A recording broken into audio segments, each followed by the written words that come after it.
19वां अध्याय केदार महात्म्य। सूत जी बोले, हे द्विजो धर्मपुत्र, नर नारायण के अवतार की कथा जो मैंने पहले तुम्हें सुना चुका हूँ, वही बद्रिका ग्राम में जाकर पार्थिव पूजन करने लगे तो उनसे पार्थिव वहाँ शिवजी प्रकट हो गए। कुछ समय पश्चात एक दिन शिवजी ने प्रसन्न होकर उनसे वर मांगने के लिए कहा तो लोक कल्याण की कामना से नर नारायण ने उनकी प्रार्थना की, हे देवेश, यदि आप हम पर प्रसन्न हैं तो मैं स्वयं अपने रूप से पूजा से निमित्त सर्वदा यहाँ स्थित रहें। तब उन दोनों ने ऐसा कहने पर हिमाश्रित केदार नामक स्थान में साक्षात महेश्वर ज्योति रूप में स्वयं स्थित हुए। वहाँ उनका केदारेश्वर नाम पड़ा।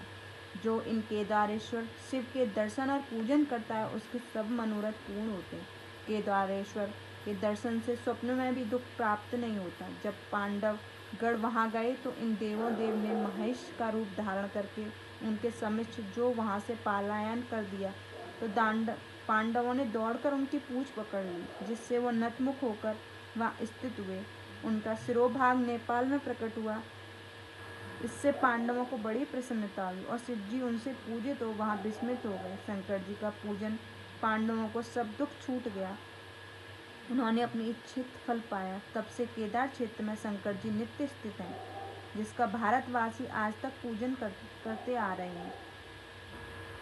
जो भक्तजन शिवजी की प्रीति के लिए वहाँ कंचन देते हैं, वो शिवजी के समीप जाकर उनके रूप हो जाते हैं। वहाँ शंकर का रूप देखकर प्राणी सब पापों से छूट जाता है। इस प्रकार बद्री वन में जाने वाले जीवन को मुक्त हो जाते हैं, जहाँ नर नारायण और केदारेश्वर का दर्शन अवश्य मुक्तिदायक है, इसमें कोई संदेह नहीं। यहाँ जाकर जो प्रेम से केदारेश्वर का पूजन और जलपान करता है उसका पुनर्जन्म नहीं होता।